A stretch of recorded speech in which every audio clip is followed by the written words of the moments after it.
The battlefields of the future will be more dangerous than ever. In the 21st century, there will be threats to our freedom and security like never before. But will we be ready? Battles will be fought on land and sea, but they will not be won without supremacy in the air. Enter the incredible world of 21st century combat.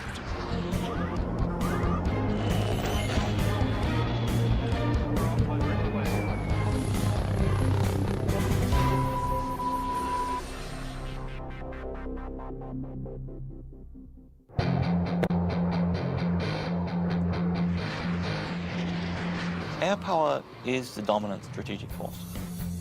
It's air power that lets you influence events and respond to events quickly.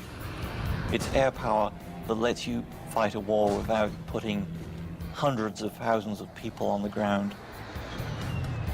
To date, Air Force F-15s have won more than 150 dogfights against enemy fighters without a single loss. And the Navy F-18 Hornet is widely recognized as the world's best carrier-based fighter bomber. But in the future, neither the F-15 nor the F-18 will be able to survive against deadly enemy anti-aircraft missiles. Surface-to-air missiles, or SAMs, are going to represent the biggest threat. Those very formidable systems developed in Russia or China will have to be taken out of action very quickly in any future conflict. The fighter of the future will need to be stealthy to slip past enemy radar. It must be able to take out anti-aircraft installations. And it must out-dogfight any enemy fighters that get in the way.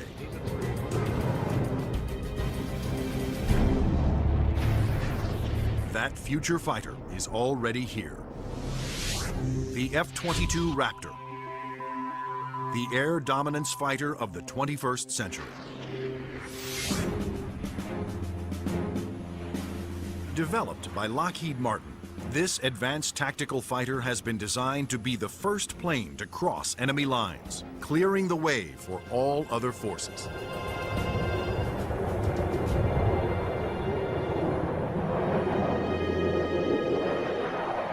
The F-22 is both an air-to-air fighter and an air-to-surface fighter, so it can drop precision weapons. That means it'll be able to go in early in a conflict, knock out all the air defenses that an enemy has, and also take out certain ground targets. And open the door for all the U.S. forces, whether they're ground vehicles or other aircraft, to come in and continue the fight. The development of the F-22 Raptor first began in 1985, when the Air Force requested proposals for an advanced tactical fighter jet to replace the F-15 air superiority fighter. Military planners feared that the F-15 would not be able to counter new air and ground threats on the horizon. The result was the creation of the F-22. The capability of the aircraft is a quantum leap above what exists right now, and it's going to take air power and revolutionize it into a whole new world. In the battles of the future, stealth will be critical for all new fighters to avoid being seen by enemy radar. Non-stealthy aircraft just will not survive in the air battles of tomorrow. Stealth technology was created to counter advances in radar. Radar works by sending out radio waves and measuring the amount reflected back to determine the distance, speed, and course of an object. But stealth aircraft are designed with surfaces that deflect radio waves away, making them nearly invisible to radar. The world's first stealth production aircraft was the F-117 Nighthawk. The reason that airplane is faceted is a limitation of the computer technology at the time. It's easier to model a finite number of flat surfaces than it is a bunch of curved surfaces. And while the aircraft was a breakthrough at the time, the facets limited the plane aerodynamically. But now, thanks to more powerful computers, engineers can design aircraft that do not have to sacrifice aerodynamics for stealth. The F/A-22's aerodynamic slickness allows it to have the lowest drag of almost any aircraft ever produced. The F-22's aerodynamic superiority, combined with its stealth and firepower, make it a far better adversary than any aircraft before it. The F-15, which the F-22 will replace, has been a very successful fighter, but it is not stealthy.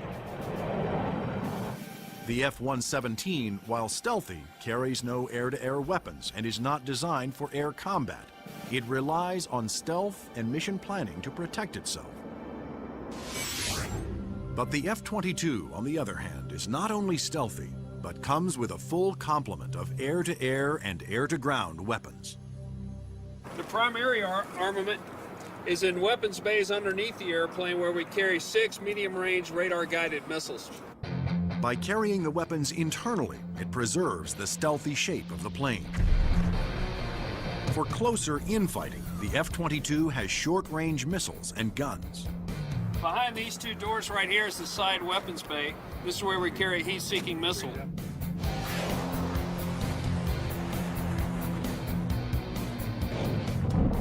For close-in armament, the Raptor is equipped with the M61A2 cannon. The muzzle is hidden right behind this door right here. It's hidden because of the stealth characteristics of the airplane. Cannon carries 480 rounds and is capable of shooting 100 rounds a second. The F-22's advanced weapons systems will make it a formidable interceptor, as will its unique ability to find enemy aircraft without revealing its own position. When other planes use their radar, they become visible to every other radar system in the area. But that's not the case with the F-22. Perhaps the highest tech part of the airplane is the radome itself. Not only does the radome have to be stealthy, but it has to be able to transmit and receive its own radar signals. How the F-22 radar achieves that remarkable feat is classified. But what is known is that the F-22 can see enemy aircraft at a distance while remaining invisible to them. The first time that the bad guys will really know there's an F-22 in the area is when one of them blows up. Along with its advanced radar system, F-22 is the first fighter to have supercruise, the ability to travel faster than the speed of sound without using its afterburners. A jet's afterburners boost speed by pouring fuel directly into the hot blast of the engines, adding fiery extra thrust. But afterburners are also wasteful, consuming enormous amounts of fuel, dramatically affecting the range and duration of a plane's mission. But the F-22 doesn't have that problem. Without using afterburners, it can supercruise at an incredible 1.5 times the speed of sound, over 1,000 miles per hour. This is all about our pilots being able to go fast, minimize the amount of time they are exposed to any threat, do the mission that we've sent them to do, turn around and come home safely. The F-22 is presently the only fighter in the world with supercruise, but it wouldn't be possible without a very unique set of engines. The goals for Pratt & Whitney were to provide a transformational engine that the Air Force needed, one that was stealthy, maintainable, and fast. The F-119 PW-100 was developed by Pratt & Whitney after years of research. It sets the new standard for jet engines. Along with its incredible supersonic ability, the F-119 incorporates thrust vectoring. Here we are at the rear end of an F-A-22 Raptor. First thing you'll notice are the nozzles for the F-119 engines. In flight, during a maneuvering dogfight, they actually move up and down and vector the thrust of the engine to provide maneuverability. It helps us turn inside any foe, maneuver at low or high speeds to outmaneuver another airplane or potentially an enemy weapon that's headed towards us. The F-22's stealth, supercruise, and vector thrusting are impressive breakthroughs, but its most outstanding feature may be its ability to nearly fly itself through advanced computerized controls. It relieves the pilot of all the duties, gives the pilot total freedom to just look out engaged in the combat scenario. In addition to monitoring its own performance, the F-22 constantly gathers data on other aircraft in the combat area and presents the most important information to the pilot. We're going to have information passed to us from either unmanned vehicles or from off-board sensors so that we can integrate data and use that information for targeting. And it's the way that we are driving our forces in warfare. We are much more integrated with both other services and with other platforms, and the F-22 fits right into that concept. The F-22 Raptor's total package of avionics, stealth, supercruise, and thrust vectoring make it the most technologically advanced fighter today. I've never been in an airplane that accelerates as fast, that's as agile, the ability to turn very sharply, and it just brings a great combination of the speed, the stealth, and the avionics to the fight that nobody else is going to be able to touch. But there will be future competitors, like the Russian Sukhoi 37, which features thrust vectoring and a radical forward swept-wing design. And the fifth-generation MiG, the 1.22, which some have nicknamed the F-22ski. The Russians are still very active aircraft developers. They've got a variety of technologies that they're continuing to improve upon and that can be made available to our future enemies. And so that's why we have to stay on top of the technology that we are developing and make sure that it is able to take out anything that other countries develop. When you look at the adoption by China of the Su-27 and the fact that it'll probably be modernized and improved, that brings up the need for more advanced fighter aircraft in the US. And that's one of the main reasons, I think, why the Air Force is so insistent on the need to have the F-22.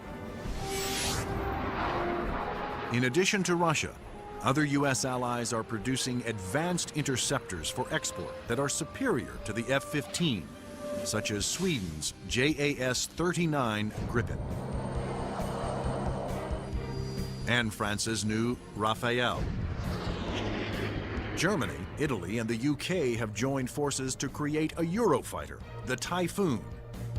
If these planes fall into unfriendly hands, the U.S. Air Force will need the F-22 to maintain their advantage. We're always going to go into war wanting to have that air dominance, and the F-22 is going to be the big boy on the block that can help us to do that. In future combat, the F-22 is to be joined by another stealthy aircraft, the F-35 Joint Strike Fighter, the ground attack bomber of the future.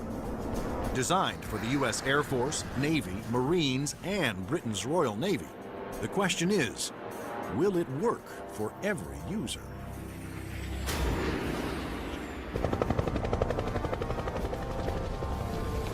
The rules of war have changed. Brute force has given way to high tech, and conventional weapons of the past will no longer be effective. In future battles, the F-22 will be the first fighter to cross enemy lines, surgically removing air and ground targets. Next in, the F-35 Joint Strike Fighter, the attack bomber of the future. It will assume the air-to-ground attack role for the U.S. military. The F-35 can carry heavy weapons externally for maximum effect. But when a smaller payload is carried internally, it is nearly as stealthy as the vaunted F-117 Nighthawk. It has a significant amount of stealth capability to allow it to be used early on in a campaign, and it has a significant amount of weapons carrying and payload capability to be used at the later stages of campaign. The threat to the airplanes may not be as significant and require that stealth. The development of the F-35 was driven by the Armed Forces' desire to save costs by creating a ground attack bomber that would meet the needs of the Air Force, Navy, Marines, and Britain's Royal Navy. Airplanes are becoming very expensive these days, and we had to do something to get the cost of these airplanes back down to a reasonable level. The F-35 is expected to cost about $40 million, one-third the cost of an F-22 Raptor. But could one basic airframe be designed to satisfy so many different military demands? Each armed service wanted a stealthy ground attack bomber, but the Marines also needed a plane with short takeoff and vertical landing capability. The U.S. Navy required a craft with larger wings, heavy-duty landing gear, and an arresting hook for carrier landings. And the wings would have to fold up to save deck space. The size and scope of the JSF program is pretty significant. The airplane is being designed to replace the F-16 and the A-10 for the Air Force, the AV-8B for the Marine Corps, and the FA-18 for the Navy. Unlike the twin-engine F-22 Raptor, the F-35 Joint Strike Fighter was designed around a single engine to keep down not only costs, but weight. A lighter plane can carry more weapons. For the Joint Strike Fighter, one of the keys of its mission is the ability to handle a large amount of ordnance and bring it to an enemy site. That all works better with a single engine.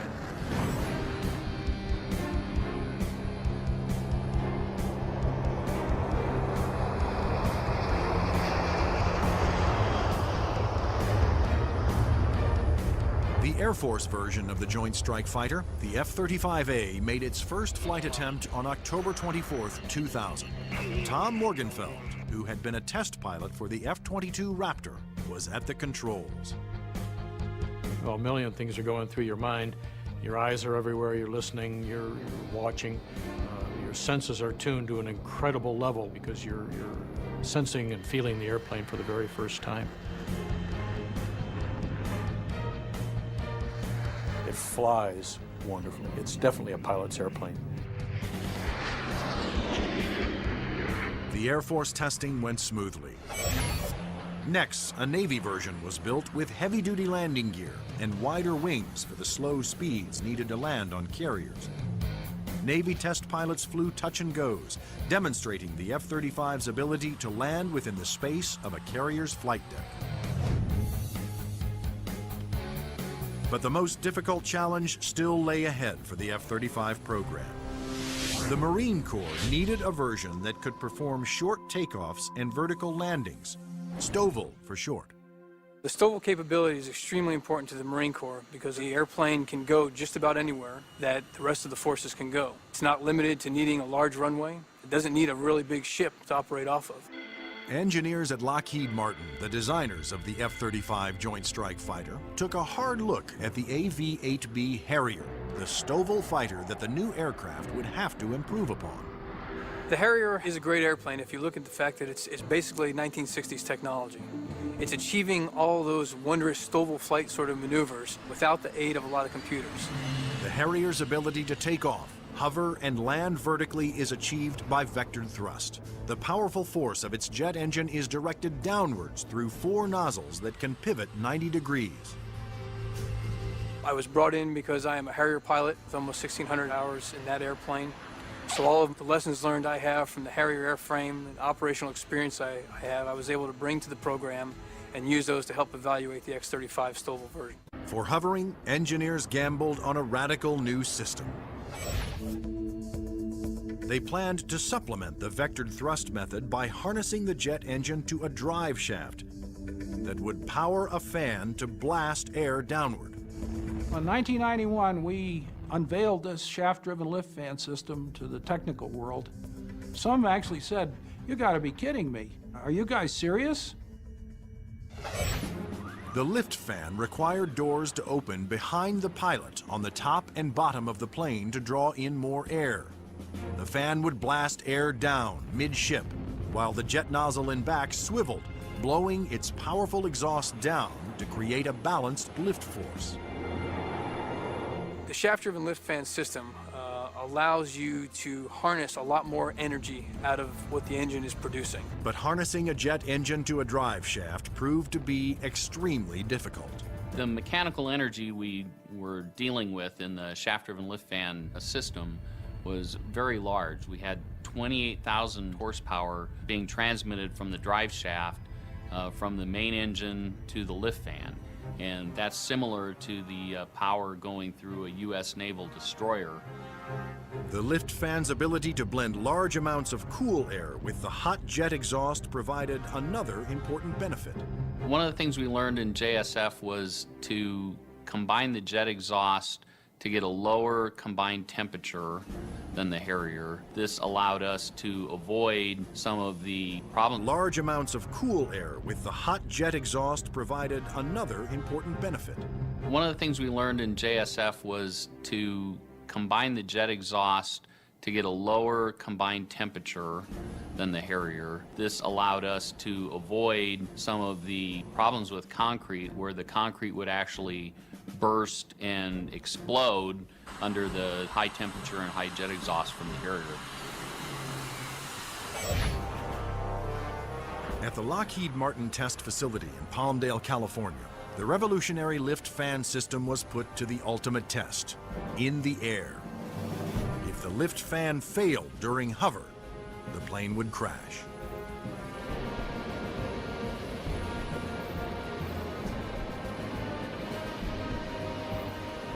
It made its first flight in 2001, and it was a complete success.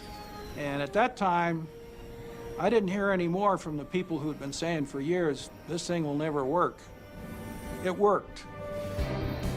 Now, all three versions of the F-35 for the Air Force, Navy, and Marines are being developed and further tested for mass production. The United States, Britain, and their allies are expected to order more than 4,000 Joint Strike Fighters, which will replace most American-built fighter bombers in use today. The handling qualities and performance are stunning. It really is a pilot's airplane. It sort of makes you feel like a little boy. You want to take it home and tuck it under the pillow with you at night. It's just a pilot's airplane. In future air conflicts, the F-22s will be used to establish air dominance. Then waves of stealthy F-35 Joint Strike Fighters will use their superior weapons-carrying abilities to attack other major ground targets.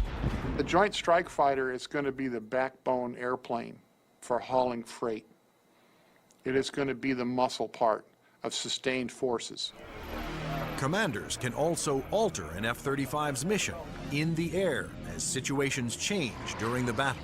There are a variety of ways for the F-35 to bring in information from external platforms, other airplanes flying around the battlefield, satellite-based assets, ground-based assets. All that information can be presented to the pilot in the cockpit and allow him to be more of a tactician and manage the tactics of the game that day instead of worrying about the nuances of flying the airplane.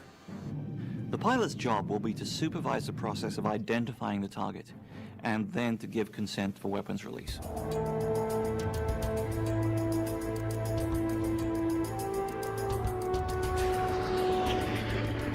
The Joint Strike Fighter will be able to carry a wide range of weapons, to include the heavier weapons such as the 2,000-pound bunker busters and 2,000-pound blast weapons.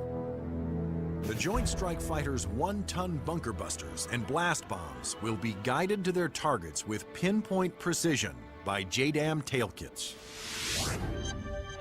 The Joint Direct Attack Munition, or JDAM, is a kit that can be put on any bomb to give it the brains to know where to go, and the movable tail fins to guide it there. JDAM is a guidance kit that came after Desert Storm.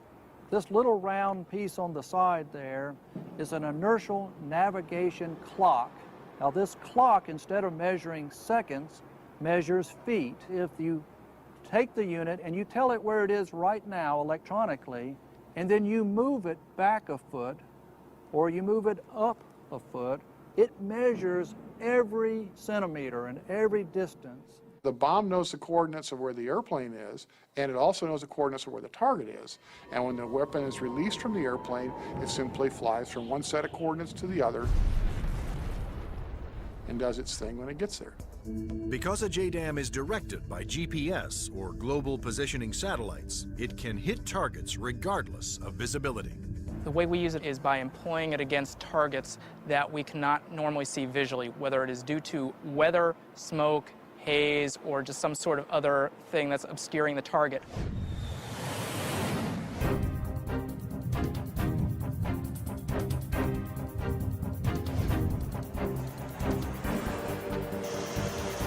As a JDAM falls, its inertial clock keeps track of its position and signals the tail to make course corrections, directing it to the target.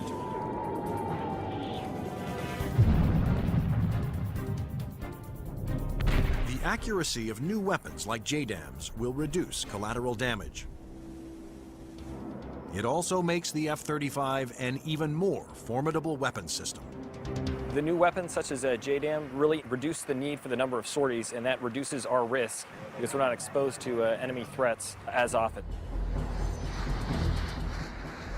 The F-35's combination of advanced weapons, avionics, and stealth will help it ensure its success over the battlefields of the future. U.S. military planners wondered if these same features could be utilized in a helicopter. They wanted a stealth helicopter. But could it be done?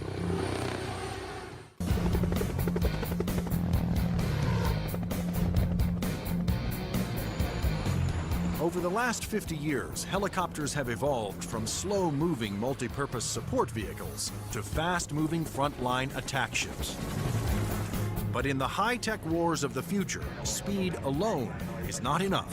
Information is the key. There's three elements that are critical to warfare. The ability for you to know more than the enemy, the ability to maneuver quickly around an enemy and gather more information about them, and the ability to provide precision firepower at the enemy.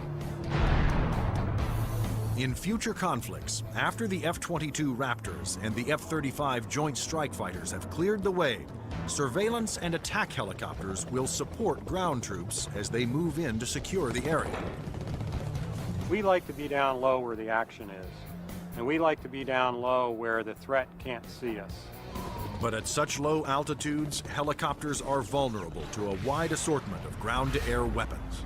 All the simple systems, the guns, unguided rockets, the surface-to-air missiles, it's got to deal with all of that, and it's got to deal all of it effectively.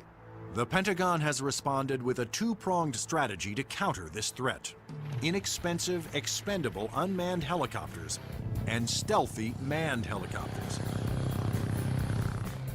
Unmanned helicopters will be primarily used for surveillance and for gathering targeting information. Fire Scout, designed by Northrop Grumman, was specifically developed to take off and land on Navy ships. However, the key to creating a successful manned helicopter for future combat is to make it stealthy like the F-22. But the question is, can it be done? Achieving stealth in a helicopter is different from stealth in a fixed-wing aircraft. You're concerned about different signatures: radar reflectivity, infrared, noise, all things that will give away an aircraft's position. Those signatures, like heat, smoke, and sound, put helicopters and their pilots at serious risk over the battlefield. All the small shoulder-fired missiles, which are very effective against helicopters, are heat-seeking infrared systems. The challenge for engineers was to create a quiet helicopter with very few signatures and a small radar cross-section. And that's exactly what Sikorsky has done with the new RAH-66 Comanche. In the Comanche, with all the stealth capabilities, we can defeat the radar threat. We can defeat the guy with the shoulder-launched heat-seeking missile. And from the guy popping up in the tree, our agility defeats him. Our small size, our quiet acoustic signature defeats him. Often the first thing you hear from a helicopter is the sound of the wake from the main rotor hitting the wake from the tail rotor. In the Comanche, the fan tail is shrouded, so there is no interaction between the fan blade tips and the main rotor tips, and it's also canted slightly. And those all contribute to reducing the acoustic signature. Engineers also experimented with the main rotor to find a quieter design. If you look at a Comanche, it's got a 5-blade rotor, and what that does is it cuts down the normal chop, chop, chop sound from a helicopter into a more discreet whir that kind of blends into the background. Reducing the heat signature of a helicopter is also essential to making it more survivable. When you look at a Comanche, the first thing you ask yourself is, where's the exhaust? Where does all this hot air get out of the engine? The Comanche's exhaust actually escapes through the tail boom, where it is instantly dispersed by cool air from the rotor. That missile has to have something to home in on, and that's a heat signature. Comanche defeats that by the engine exhaust being mixed with ambient air and cooling it so that there's no longer a heat plume for that missile to home in on. To defeat radar, the Comanche utilized the stealth secrets first developed for the F-117 Nighthawk. There are no radar-reflecting right angles on its outer fuselage, and all weapons are carried internally to help keep its stealthy shape. What's interesting about the helicopter is some of the things that achieve stealth actually make the helicopter better. Things like the retractable landing gear and the retractable weapons bays, that also makes it sleeker and faster. So once you've bought into the stealth part of it, you get other superior attributes. The main role of the Comanche is to give commanders an overview of the battlefield by providing up-to-the-minute information. Comanche is going to be basically their flying cavalryman. It's going to dart in and out, slash and cut, be a reconnaissance vehicle. As Comanche's two pilots gather data, their computer shares that data with other Allied forces. When the Comanche finds the enemy, he's going to kind of direct like a quarterback to apply the firepower to defeat that enemy.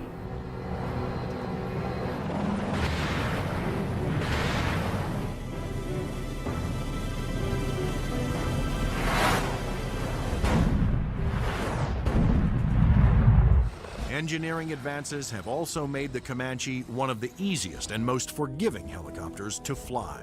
One thing that Comanche brings that other previous generation helicopters can't bring to the table is the pilot can maneuver the Comanche in virtually any axis without fear of exceeding any limits. Although it will be used primarily for reconnaissance, the Comanche will also be armed for self-defense. The Comanche is capable of carrying a wide array of weapons, all the way from guided missiles using a laser guidance system, heat-seeking missiles, which would be more of an air-to-air weapon, or unguided rockets, and also the latest Hellfire is pretty much a fire and forget. In addition, Comanche's pilots can ask Allied aircraft to fire missiles their way, and can then take over and guide those missiles to their targets.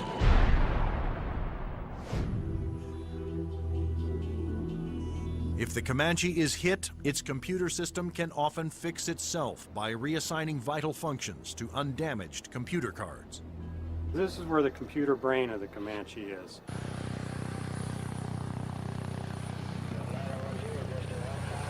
In support of its reconnaissance mission, Comanche can control as many as 5 unmanned aircraft. When the Comanche may be employed, it may have little vehicles that it launches out, so it has its own little eyes over the hill so it can see what's going on without putting itself at risk. In addition to launching its own unmanned air vehicles, Comanches may be aided on the battlefield by swarms of LOCAS, small intelligent missiles with their own computer brains. It's about 31 inches long, weighs a little over 100 pounds, carries a single warhead, has a laser radar. In other words, it has a scanning laser beam that generates pictures. The LOCAS also communicate with each other and cooperate in searches and attacks. You could have a swarm of LOCASes, each of which has its own eyes, each of which is thinking, but each of which is communicating with each other. Send that imagery back to the operators who could either use these as surveillance probes or, in fact, as weapons themselves. Weapons like LOCAS reflect the trend toward electronically linking all Allied forces and weapons so that information can be shared and used by all. By networking aircraft over the battlefield, with surveillance platforms and other weapons systems, commanders can quickly change missions to take advantage of up-to-the-minute information. The key to the air battle of the future is not necessarily stealth, speed, or firepower. It's going to be information. Unmanned air vehicles, or UAVs, will provide a large part of that information while flying long-duration surveillance missions. So, will the Air Force of the future have no pilots? Since the very first use of airplanes in war, military planners have looked for ways to make aircraft more effective and more lethal. once so secret their very existence was denied by the government, unmanned air combat vehicles, or UCAVs, are now poised to take the preeminent role in 21st century air combat.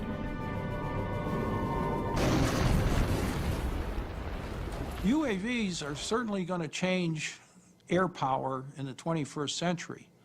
You can see it starting to happen today, but what we're looking at now is just the beginning, because there's going to be more of them, and they're going to be better. Unmanned aerial vehicles allow the military to do more with less, to put more aircraft into the air than you otherwise would be able to because of the limited number of pilots that you might have, or where it might be too risky.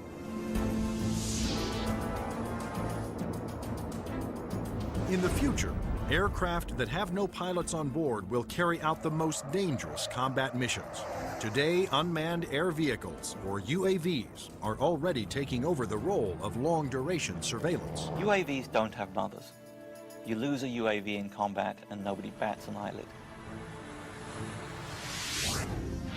One of the earliest surveillance UAVs was the Predator. It was developed in the early 1990s. When you look at Predator, basically they start off as being long-endurance systems that can really persist over the battlefield. In Afghanistan, Predators provided critical real-time intelligence. And it was there that a Predator made an amazing transformation from surveillance to armed aerial attack. Fired a Hellfire missile, an Al-Qaeda convoy, and destroyed one of the vehicles in there. And at that point, it crossed the line from an unmanned aerial vehicle into an unmanned combat aerial vehicle. Today, the new Predator B can carry up to 10 Hellfire missiles. Of course, its primary mission is still what the military refers to as ISR, or Information, Surveillance, and Reconnaissance. It's basically a poor man's satellite. I mean, you can bring it in and let it dwell in an area. UAVs transmit important visual information to battlefield commanders via satellite or other data links. Once targets had been located, identified, and cataloged, these could be disseminated to other weapons or weapon systems. Reconnaissance UAVs have multiple ways of conducting surveillance. On clear days, they use specially stabilized optical lenses that can zoom to high magnification. At night, they use infrared, and under adverse conditions, they use synthetic aperture radar to pierce the thickest clouds, sandstorms, or oil field smoke. When the radar is reflected back, it can also be used to create a 3D image of objects. If the enemy chooses to use countermeasures or decoys or deception techniques, having to beat 3 systems is a lot harder than 1. The success of the Predator paved the way for the development of an even more advanced high-altitude jet-powered UAV by Northrop Grumman. It's called the Global Hawk, but unlike the Predator, it was designed to take off, fly its pre-programmed mission, and land all on its own, thanks to the GPS, or Global Positioning Satellite System. The Global Hawk is basically a much larger version of the Predator. It has higher altitude capabilities, increased payload. It can carry a lot more sensors, a lot more communication devices, and it can loiter over a battlefield for up to 35 hours. The Global Hawk can stay aloft for a day or more, providing constant near real-time video surveillance over an area the size of Illinois. Predator and Global Hawk give us an up-close view, which is something you can't get from a national asset, which would be a satellite type of thing. Though still in development, the Global Hawk had a dramatic impact during Operation Iraqi Freedom.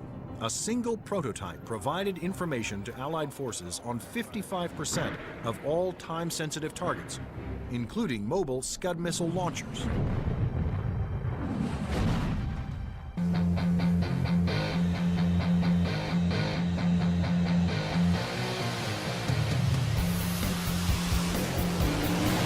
Like the Air Force, the Navy wanted its own autonomous UAVs. However, designing one to take off and land on an aircraft carrier was a tremendous challenge. But the engineers at Northrop Grumman were up for it. In the summer of 2000, they began working on the X-47 Pegasus. The hardest part of the Pegasus program was definitely the flight controls. Getting on and off an aircraft carrier, of course, is one of the toughest design problems for an aircraft. And doing this with a tailless vehicle like Pegasus certainly was the toughest problem we had. That problem was solved by using 6 innovative surfaces to make the plane climb, descend, and turn. This surface just rotates up. The elevon, of course, both up and down, and then there's another inlay on the lower surface as well. The first flight of Pegasus, the demonstration was very, very successful. It lasted approximately 12 minutes. There was no human in the loop. But could Pegasus, without any human assistance, land within the tiny space between the arresting cables of an aircraft carrier? The engineers came up with an ingenious way to find out. And we actually glued a small paintball down onto the bottom of the hook so we could get a clear touchdown point. That was quite an achievement that we're very proud of. The Navy will use its stealthy UAVs to get targeting information for its guns, missiles, and fighter aircraft. The initial focus has been on information, surveillance, and reconnaissance to provide targeting information to the Navy's strike packages.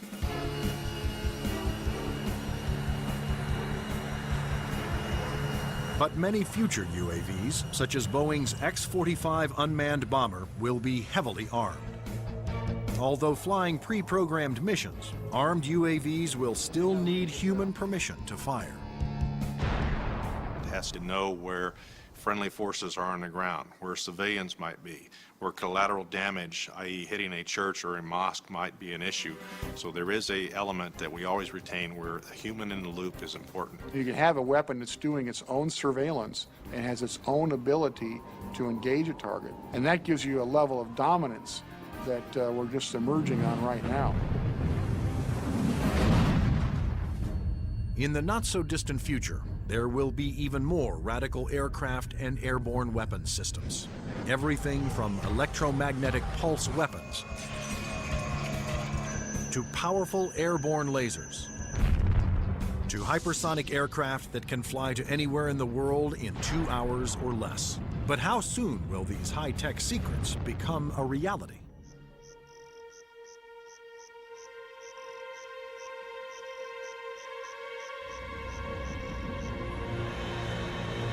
The enigmatic F-117 stealth jet flew in secret for 10 years before its existence was revealed to the public. Some of the unclassified projects that are acknowledged by the Pentagon seem more like science fiction than reality.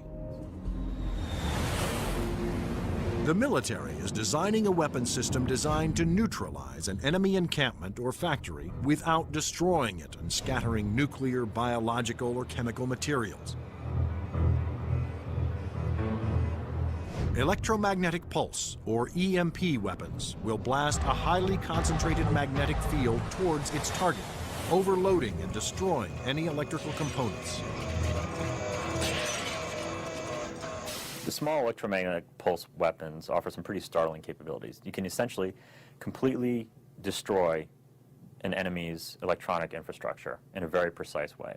You can fly over a small facility, only a couple of acres, fire it, and suddenly none of their computers work, none of their weapons work, none of their electronics at all will work. Researchers are also experimenting with an airborne chemical laser. An entire aircraft has been turned into a chemical energy plant that points that laser at a target and burns through missiles. This aircraft will fly at higher altitudes and will primarily be used for Scuds or for ballistic targets that would be fired from one country to another.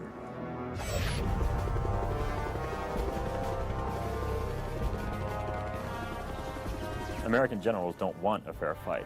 They want their equipment to be the absolute best in the world so that whatever they come up against, they can defeat it quickly and efficiently.